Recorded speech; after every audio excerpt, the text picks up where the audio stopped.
Harbour मार्गावरती 14.5 तासांचा mega block हाती घेण्यात आलेला आहे। मी सध्या कुर्ला आणि तिलकनगर स्थानकादरम्यान आहे। याच ठिकाणी सध्या मेगा ब्लॉक जो घेण्यात आला होता ते काम जे चालू आहे त्या ठिकाणी आहे। आपण पाहतोय की सध्या या ठिकाणी मोठमोठ्या ज्या मशीन आहेत त्या देखील या ठिकाणी सध्या उपलब्ध आहेत। आपण पाहतोय की खरं तर काल रात्री 11:05 ते आज दुपारी 1:30 वाजेपर्यंत हा ब्लॉक हाती घेतलेला आहे। आपण पाहतोय की तिलकनगर स्थानकादरम्यान नवीन मार्गिकेचे जे डायव्हर्जन आहे त्यासाठी हा ब्लॉक हाती घेण्यात आलेला आहे। खरं तर 14.5 तासाचा ब्लॉक आहे। रात्रीपासून या ठिकाणी रेल्वेचे जे कर्मचारी असतील ते या ठिकाणी आपणास पाहायला मिळत आहे। आपण पाहतोय की रेल्वेचं इंजिन असेल व जे मार्गिकेचं जे काम सध्या मोठ्या वेगवान पद्धतीने सध्या या ठिकाणी सुरू आहे। आपण पाहतोय की असंख्य रेल्वेचे जे कामगार आहेत ते सध्या युद्ध पातळीवरती हे सध्या काम हाती त्यांनी घेतलेलं आहे। आणि आपण पाहतोय की जो नवीन मार्गिकेचा डायव्हर्जन आहे त्यासाठी हा ब्लॉक सध्या घेण्यात आलेला आहे।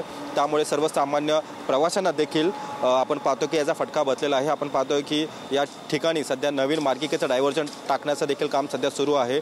आपण पाहतोय की खरं तर हा रात्री 11:05 तर सकाळी अर्थात दुपारी 1:30 वाजेपर्यंत हा ब्लॉक सध्या हाती घेण्यात आलेला आहे। त्यामुळे प्रवाशांना याचा फटका बसणार आहे। खरं तर प्रत्येक रविवारी हार्बर मार्गावरती हा ब्लॉक असतो, मात्र हा जो आजचा जो ब्लॉक आहे तो खरं तर विशेष ब्लॉक आहे।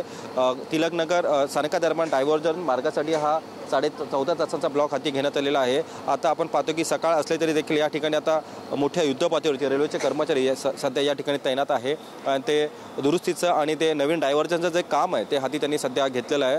आपण पाहतोय की सर्वत्र रेल्वेचे कर्मचारी आपणास पाहायला मिळत आहे। खरं तर 14.5 तासाचा हा ब्लॉक हाती घेण्यात आलेला आहे व आपण पाहतो की 1:30 वाजता हा ब्लॉक संपुष्टात येणार आहे। त्यानंतर काही विशेष रेल्वे त्या देखील धावण्यात येणार आहे। मात्र वडा स्थानकादरम्यान ते मानपूर स्थानकादरम्यान सध्या एकही रेल्वे धावत नाही। त्यामुळे हार्बरवरती सध्या 14.5 तासांचा ब्लॉक असल्याची माहिती प्राप्त होत आहे।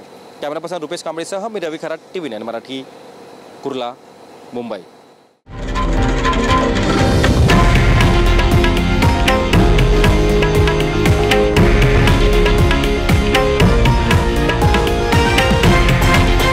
हे आहे देशातील नंबर 1 न्यूज नेटवर्क आणि आपण पाहत आहात TV9 मराठी, एकमेव।